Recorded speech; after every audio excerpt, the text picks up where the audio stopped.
Shalom saudara, apa kabar? Semangat pagi buat kita semua. Saya percaya saudara tetap bergairah, bersemangat di dalam Dia, memasuki Jumat minggu ketiga di bulan Januari ini saudara.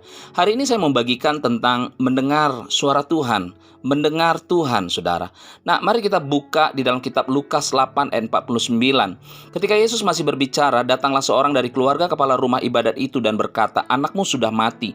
Jangan lagi engkau menyusah-nyusahkan guru." Tetapi Yesus mendengarnya dan berkata kepada Yairus, "Jangan takut, percaya saja dan anakmu akan selamat." Setibanya di rumah Yairus, Yesus tidak memperbolehkan seorang pun ikut masuk dengan dia kecuali Petrus, Yohanes, dan Yakobus, dan ayah anak itu serta ibunya. Semua orang menangis dan meratapi anak itu. Akan tetapi Yesus berkata, "Jangan menangis, ia tidak mati, tetapi tidur." Mereka menertawakan dia karena mereka tahu bahwa anak itu telah mati. Lalu Yesus memegang tangan anak itu dan berseru, katanya, "Hai anak, bangunlah." Maka kembalilah roh anak itu dan seketika itu juga ia bangkit berdiri. Lalu Yesus menyuruh mereka memberi anak itu makan. Di dalam konteks cerita ini, bagaimana seorang Yairus diperhadapkan melihat anaknya secara fakta medis sudah tidak punya pengharapan untuk hidup saudara. Sudah give up saudara. Apa yang membuat dia give up pada waktu itu? Karena pada waktu itu ada salah seorang keluarganya yang mengatakan bahwa anakmu itu sudah mati. Jadi ini berbicara tentang bahwa Yairus diperhadapkan, yang mana dia dengar suara Tuhan atau suara orang-orang yang ada di sekelilingnya saudara. Itu sebabnya ketika Yesus setelah dia berkata kepada Yairus, ada beberapa poin yang saya akan jelaskan. Bagaimana Yesus membawa Yairus bersama muridnya dan tidak memperbolehkan orang-orang yang tidak beriman dan memiliki satu cara pandang atau pikiran yang selaras dengan Tuhan, tidak diperbolehkan untuk masuk bertemu dengan Yairus anaknya. Karena itu akan mengganggu satu keyakinan Yairus, apa yang Tuhan sudah katakan kepada dia, apa yang Yairus sudah dengar dari dia untuk membangkitkan iman dari seorang Yairus ini saudara.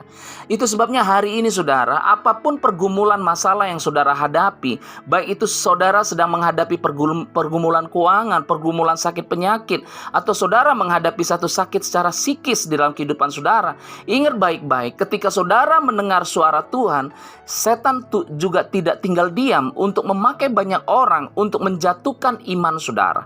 Itu sebabnya hari ini ketika saudara mendengar suara Tuhan untuk membangkitkan iman saudara dan melihat satu terobosan terjadi dalam kehidupan saudara, saudara harus belajar untuk menutup pintu telinga saudara untuk tidak mendengar apa kata orang tentang saudara dan apa kata orang yang mana saudara sedang berharap untuk melihat iman itu menjadi kenyataan. Karena saudara tahu bahwa suara Tuhan dengan suara manusia, dengan sudut pandang fakta dunia ini, itu tidak bisa berjalan bersama-sama saudara. Itu tidak akan pernah bisa berjalan bersama-sama. Saya tekankan sekali lagi, suara dunia ini tidak akan bisa berjalan bersama-sama dengan suara Tuhan.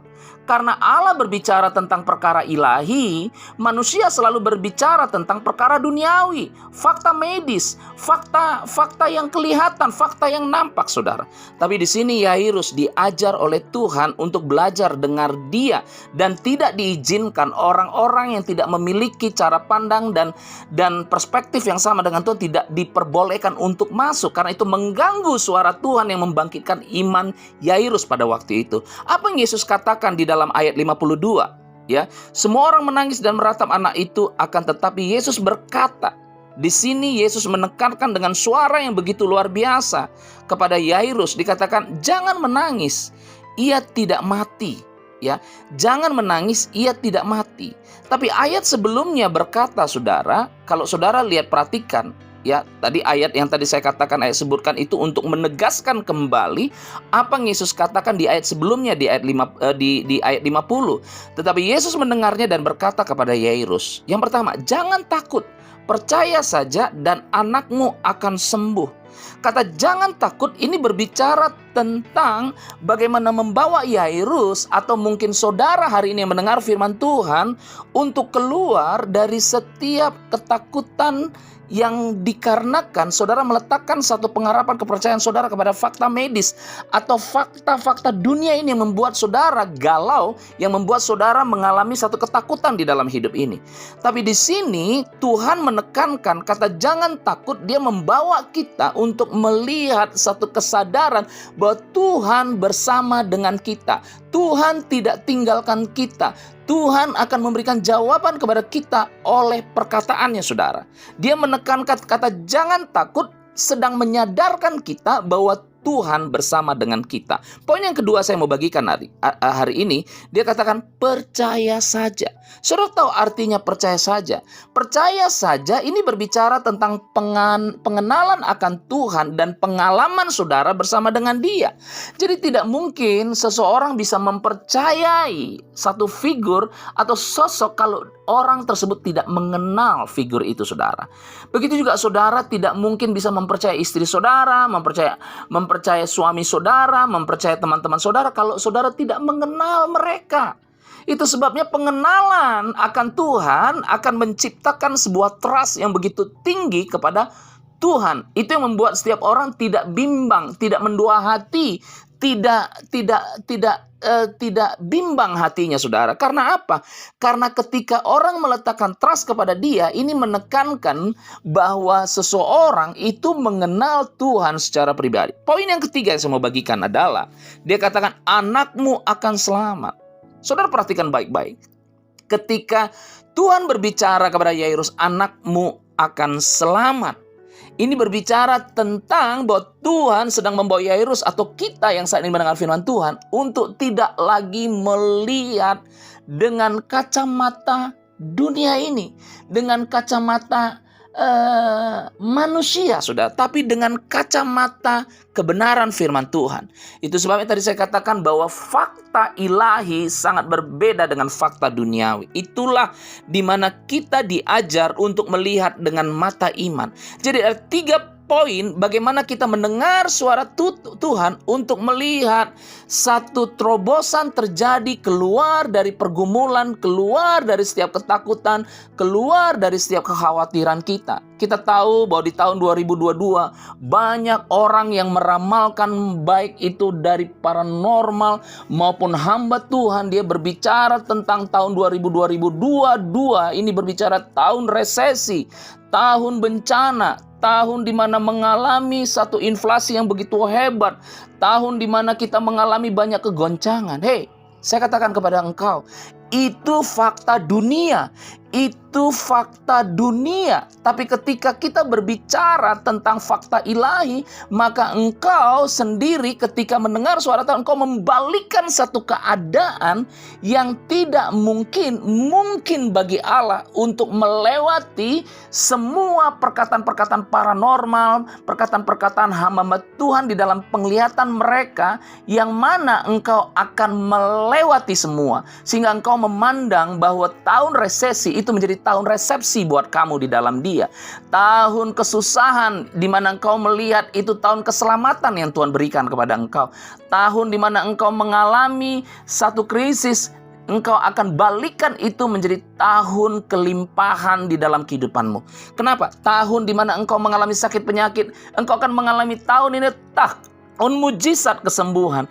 Tahun di mana engkau mengalami gangguan secara psikis, engkau disembuhkan oleh kehidupan rohanimu. Jadi saudara, sekali lagi, mendengar suara Tuhan itu pengaruhnya cukup besar untuk kita melihat satu terobosan terjadi. Akhirnya kita bisa melihat apa yang Yesus katakan, jangan menangis. Ia tidak mati tetapi tidur. Akhirnya saudara, kita bisa melihat oleh karena iman seorang Yairus itu sangat mempengaruhi anaknya untuk melihat anaknya bangun, bangkit dan menjadi hidup kembali. Sekali lagi, apapun yang saudara alami hari ini, pergumulan ekonomi, sakit penyakit secara jasmani maupun psikis, penyakit secara mental saudara, di mana saudara mengalami anxiety, mungkin saudara mengalami kekhawatiran, saudara mengalami ketakutan untuk masuk di dalam perjalanan tahun 2022 ini. Saya katakan hari ini, stop untuk tidak mendengar media sosial yang melemahkan imanmu. Stop untuk tidak mendengar suara manusia yang dipengaruhi oleh fakta-fakta dunia ini. Stop untuk mendengar suara hamba Tuhan yang hanya melemahkan iman saudara, tidak di-cover dengan firman Tuhan yang membangkitkan iman. Stop untuk tidak mendengar suara-suara nabi-nabi palsu di luar sana. Tapi belajarlah hari ini mendengar suara Tuhan. Apa yang Tuhan katakan kepada Yairus sama dengan apa yang Tuhan katakan kepada saudara. Percaya saja, percaya saja.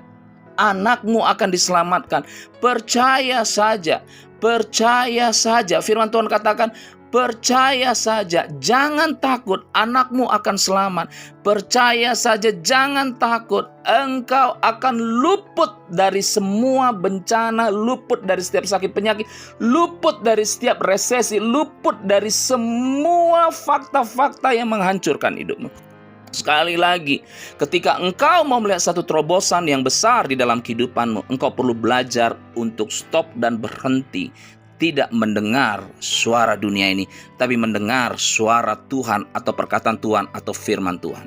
Mari saudara taruh di dalam hati saudara, saya berdoa kepada saudara untuk saudara mengalami kemenangan di awal perjalanan dan mengakhiri kemenangan yang berlipat-lipat kali ganda di tahun 2022 ini saudara. Saya akan berdoa kepada saudara. Bapa, di dalam nama Tuhan Yesus, siapapun engkau, dimanapun engkau berada, aku berdoa sekali lagi, engkau sadarkan setiap orang yang mendengar firman Tuhan ini untuk mereka berhenti untuk tidak mendengar suara dunia ini, tapi mereka mendengar suara Tuhan, itu firman Tuhan, di mana mereka mempercayai Tuhan, mengenal, mengalami Tuhan, dan melihat dengan mata iman segala sesuatu yang tidak mungkin bagi Tuhan. Terjadi pembalikan keadaan, terjadi satu terobosan terjadi. Engkau yang mengalami sakit penyakit, aku berdoa Tuhan Yesus sudah sembuhkan engkau. Engkau yang mengalami pergumulan ekonomi, Tuhan sudah membalikkan satu keadaan ekonomi menjadi keadaan yang mana engkau diberkati dan mengalami kelimpahan untuk menjadi berkat bagi banyak orang.